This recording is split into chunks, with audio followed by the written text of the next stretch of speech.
Okay, so today is officially episode 1 of Book Wars, where I put 4 of your KDP books that you guys have sent in to me to the test and contest against each other, and then I will pick a winner to win $10. So, if you haven't been here before, my name is Rory and I run this channel called Mr. Roza. And before we get into anything, can I just ask you guys to hit that like and subscribe button, as it would be greatly appreciated and doesn't take you half a second to do. Now, probably guys won't be able to see much of a difference, but the camera is in a slightly different position because I did actually buy a new desk, which I'm looking maybe to do a desk setup video in the future. But yeah, it's a standing desk, it's really cool. But anyway, that's not important. So yeah, if my room looks like a bit of a mess, you can't really see anything in the background, but I've got all my stuff on the floor here. If you're noticing any difference with the camera placement, that's the reason.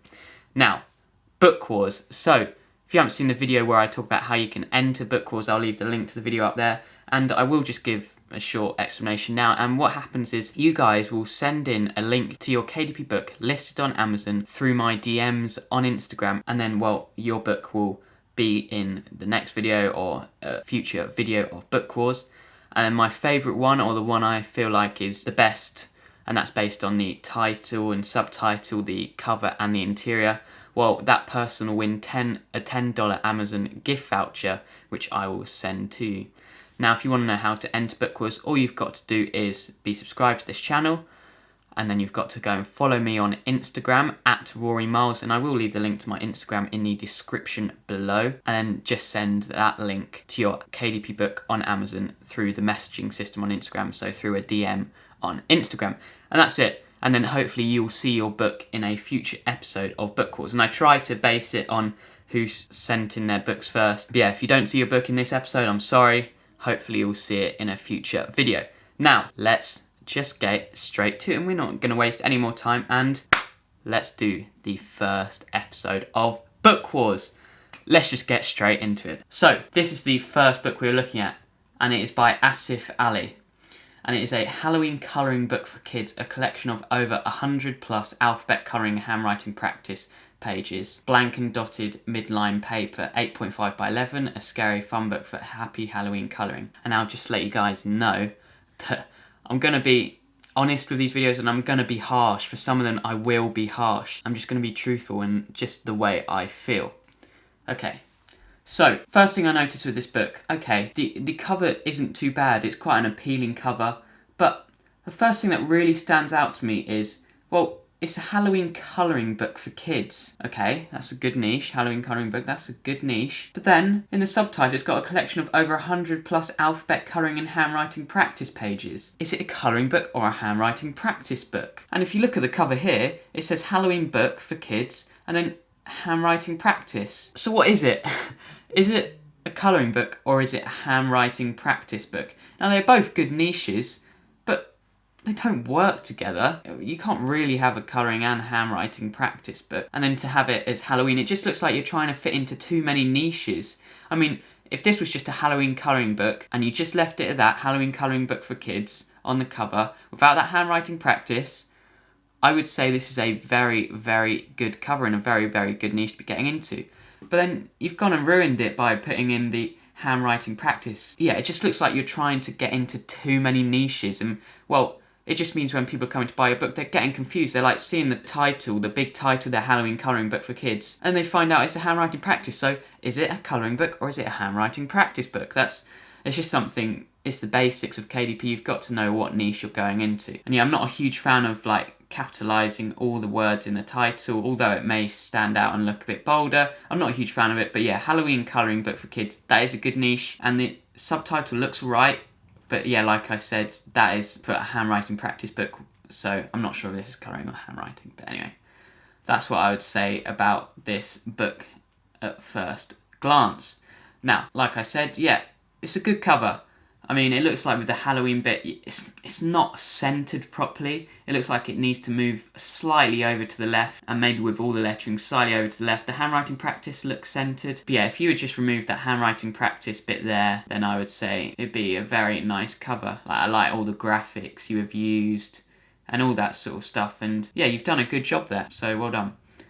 And now let's move on to the first few pages. Now, Halloween alphabet colouring book, again, Is it colouring or is it a handwriting practice book? And, well, I can see why you're saying it's a colouring book, but really that is not a colouring book at all. This is a handwriting practice book, really. Yeah, you can see all the handwriting practice pages. It looks like you've done a good job like with getting the right paper. That's some nice handwriting practice paper. So maybe you could use this paper for a handwriting practice niche. And yeah, obviously I can't see any more of the pages, but I'm guessing you'll start to go through the alphabet. Yeah, so as a handwriting practice interior, it's not bad, but again, this is meant to be, well, as the title says, a colouring book. So yeah, I can't really say too much about it because I don't know what niche you are targeting. But yeah, definitely if you took that paper, and put that into a cursive writing practice book or a handwriting practice book or whatever, I think it would do well. And I like the niche of a Halloween colouring book. I think that's a niche that probably did quite well. Let's just have a look. So if we go into Amazon and have a look how many books there are Halloween colouring books, there is 3,000 results, but obviously that could be because Halloween is surpassed now and there was loads of people in the later stages of October uploading Halloween books. And well, as you can see for this one, it has a bestsellers badge, and hopefully it will show the bestsellers rank in a second. And if I just scroll down, it's 7,000 in books and #1 in children's science fiction, comics and graphic novels, blah blah blah. But yeah, it looks like a good niche, Halloween colouring books. And yeah, you've targeted a good niche. However, if I'm looking at Halloween handwriting practice book, I'm not sure that's really a niche that people are going to be searching for. Maybe completely wrong. Let's have a look. And well, this is something I've never seen before. A Halloween practice workbook. Never heard of that before. It looks like they're selling alright, to be fair. But yeah, obviously I think the Halloween colouring book niche would be a much better niche to be looking at. So yeah, that's the only thing I would say about that. And now my last point is the price. Now you're selling this for $15.50. That is way too much for a book like that. I mean, even the top selling colouring books will not be selling for that much. I mean, at max, I'd probably say they would sell for about $8, $9, but $15 for a handwriting practice with only a handwriting practice interior. It looks like one that you've bought as well. It's just way too much. You need to bring that down to $6.99, push $7.99. But yeah, I would definitely say $6.99 would be the price to go for a book like this. And yeah, so that is the last point I have for this book. And well, for the cover, I'm going to give it a 6/7 out of 10 because I like the idea, and I'd definitely say it'd be around the 7, 8 mark if you got rid of that handwriting practice bit and centered the Halloween in the middle. But yeah, with the title and subtitle, yeah, again, title is alright. If you don't capitalise every single letter, that'd be a lot better. And yeah, if you sort out the subtitle to target that particular niche that you want to, that'll be even better. So, well done, and let's move on to the second book. Oh my god, what is this? I mean, unicorn colouring book for kids ages 4 to 12, colouring books for girls, My Pony, and unicorn colouring activity book for kids. It's not a bad title and subtitle, but what is this cover? I mean, come on. This is, yeah, like I said, I'm going to be harsh. This is not a very nice cover at all. I mean, it's just a plain white background. You've misspelt the unicorn. You can't really read the text that well. It's in 2 different fonts, all different colours. There's like this horrible unicorn graphic here. I don't even know what that is. It just looks naff and horrible, and it's got like a unicorn in the back. Yeah, and some weird like shadows on the top and the sides. I'm sorry to be harsh, but this is horrible. I really do not like this at all. And yeah, you need to fix that spelling mistake. That is huge. Like, that will put viewers off right away. Buyers will not be wanting that book right away if it's got a spelling mistake on the front. Yeah, if we move on to the interiors, I mean, it just looks like you've stretched a unicorn, like vector you've seen, you've like stretched it out and it looks all horrible. And yeah, obviously I can't see any more of the pages in this back cover yet. Again, I don't even know what those are. Are those meant to be unicorns or something? I can't even tell, but yeah, you definitely need to change that cover and that interior. I mean, obviously, like I said, I can't see the rest of the interiors, so I can't give a massive judgment on the interiors, but from that one, if you've done the same with all the others, you definitely need to be changing that interior because it looks like you've just grabbed it and stretched it out, and it's like horribly drawn and all that stuff. And yeah, the cover interior you really need to change. I mean, the price point, yeah, I'd say you've nailed the price point of $4.99 for a book like that. But it just means you're not going to be making any money even if you do make a sale on this. But like I said, title, unicorn colouring book for kids ages 4 to 12. I think that's a good niche to be getting into. So if I just type that keyword in, yeah, 1,000 results reaches our first criterion. We have a book here, 146 in books, and that is going to be making a lot of money. And yeah, this looks like the unicorn colouring book niche is a very, very good niche. So well done for picking a good niche. So good job of picking a good niche. However, you need to be sorting out that cover and interior. That is huge. You're not going to make any sales from that whatsoever. Now, let's move on to the third one we have for today. And this is a cursive handwriting workbook, words practice for kids. Cursive letter and words exercise book for tracing, writing practice and mastering cursive letters. Halloween edition. Now from first glance, that is a very, very nice cover. I really, really, really like that cover actually. I personally quite like the font. I like how you've given like an example of what a cursive handwriting workbook will be inside, and then words practice for kids at the bottom. Yeah, I think that's a really, really nice cover. You've done a very good job there. Now like I said, I'm not sure about the Halloween cursive handwriting niche. However, we did look at it, and it didn't seem too bad. It did look like there was some sales going in there. But yeah, I would say even if you just took out the Halloween edition bit and you just used this book in a cursive handwriting niche, I think you could make some big money off a book like this, because personally I really like it. The only thing I don't like is this box here where it's like a box and it's like cutting out all the graphics. Don't know if you guys can see that very well. But yeah, if you just simplified it, got rid of all that Halloween graphics on the outside, I think this could be a book that could do very, very well. So yeah, from first glance, a very nice cover, well done. Now let's move on to the interior. Now again, obviously I can't see too many pages of it, but this is a very, very nice interior. Again, basic cursive handwriting interior. You've got that nice tracing font, which I couldn't find where you could get that from, so maybe you've bought these interiors off a place like Creative Fabrica or something like that. But yeah, very, very nice interior. I like the little graphic up here. Adds perfect for like kids and that sort of thing. And yeah, if you've done more pages like that, well done. And the back cover, again, much like the front cover, and then you've added a little blurb on the back to tell you like what's inside the book. And yeah, well done with this book. I think you've done a very, very good job there. Now, because you've made it like a Halloween practice book, it means, well, you're not going to be making any more sales, really, because Halloween has passed now. So what I'd say is, if you just remove all those graphics on the back and maybe re-upload the book and get rid of that Halloween edition and did maybe a bit more keyword research, you can cursive letter and words exercise book for tracing, writing practice and mastering cursive letters. It's not bad, but then you could maybe add in like for kids ages 4 to 12 or something like that, because it always seems to do well. Just look at other examples in the cursive handwriting niche. And yeah, very, very well done. I'm going to give this cover like a 7/8 out of 10. And well, if you got rid of those Halloween graphics in the background, I would say it's going to be very much up there, like an 8 or a 9. So very well done with that.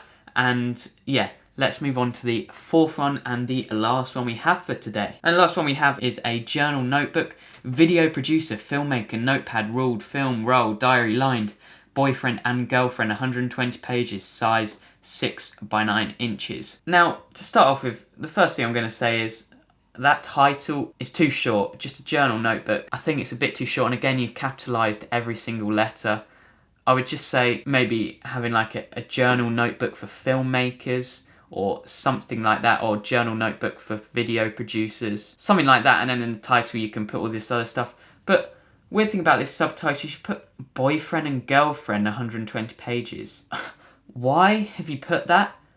Like, I don't think it's got anything to do with a boyfriend or girlfriend. I may be completely wrong this. Maybe a journal notebook's maybe perfect. The keywords are perfect for boyfriend and girlfriend, but it just seems strange. Why are you putting boyfriend and girlfriend in the subtitle? But I like the idea. I like the idea of that niche, a journal notebook for like a video producer or something like that. It's got 113 results. It doesn't really look like it's a niche to be getting into. It doesn't look like there's any books making any sales. What if we put in video producer instead? Yeah, it doesn't really look like there's many books. There's a couple here that are selling as like a filmmaker book. Yeah, they're getting a couple of sales, but it looks like you've narrowed down into a niche, which is great. I like the idea of a filmmaking journal. And I think a few people would buy them, but I don't think you're going to be making many sales at all from it. And again, that's something you could put in your title, Journal Notebook for Video Producer, because I think just Journal Notebook, well, there's so many journal notebooks out there. But yeah, good idea trying a niche down, but again, going into a different niche that will actually make a couple of sales. Or, like I said, the perfect one for like lined paper is just funny quotes or something like that, or I think you'll do much better. Now let's look at the cover. Now the first thing I notice is that it is not centered. Now as you can see, this journal notebook is not centered between, because you can see like the white boxes here, well there's not the same amount of space between both. So yeah, all you need to do is just move that slightly left. And the background of it, I sort of like the style. It's sort of like a retro style. I don't know if you meant that. Yeah, I sort of like the idea. To me, it's quite appealing. I quite like that idea, but to other people maybe not so. But I don't know. It's not too bad. The main thing I would say is you need to be centering that journal notebook. That is vital. And you're maybe adding a bit of colour maybe, and maybe changing from journal notebook to adding that for video producers and that sort of thing. And then obviously you've got this first page, this notebook belongs to. I've always liked that sort of idea of putting that in the front of a notebook, like saying who it would belong to, and then obviously just basic lined interior and that sort of thing. And then the back cover, yeah, the same as the front cover. So yeah, main things I would say, obviously centering that journal notebook text in the middle, and then going more for a niche that would make sales, because I don't think this will make any sales just purely because of the niche it is in. And then fixing up that subtitle, like why on earth is there boyfriend and girlfriend in there? I mean, I know you're maybe trying to get into some keywords that are doing well, but when it's not related to the book at all, there's no point in putting them in there. And well, those are the 4 books we've looked at. And now let's get down to a winner. Now I'm not going to rank them from last place to first place, so I think that'd be a bit harsh, but we're just going to go straight to the winner, and the person that has won $10 and the first winner of KDP Book Wars. So, can we get a drum roll please? And the winner is this one, Cursive Handwriting Workbook, Words Practice for Kids. Like I said, I really like the cover. I actually found it very appealing. And like I said, I think this book would do well if it just wasn't in that Halloween niche. If you just put it into a cursive handwriting niche, I think it would do well, because that is a very, very good niche to be getting into, because really there isn't many results, and I think this would definitely make sales. And now, have you got any sales? No, you haven't got any sales at the moment. But yeah, just re-uploading the book, changing the cover slightly, and I would definitely think this book would do well. Just look at some other ideas of some other cursive handwriting workbooks, and yeah. Congratulations to, well, the author here is Simple Book Designs, but you know who you are if you sent in this book, and I will be DMing you straight away with your $10 Amazon gift voucher. So congratulations, and thank you guys so much for watching the first episode of BookWars. And like I said, if you'd like to enter, all you've got to do is make sure you're subscribed, follow me on Instagram, and then send me a link to your book through Instagram. And well, I'll leave all the instructions in the description below for you guys to check out. And if you have any questions for me, make sure you leave them in the description below, and tell me which book you thought was your favourite, which one you found the best. But anyway, and obviously if your book wasn't featured in today's video, I apologise, hopefully it will be in the next video. So, thank you guys for watching. If you did enjoy, remember to hit that like and subscribe button, and I will see you in the next one. Goodbye.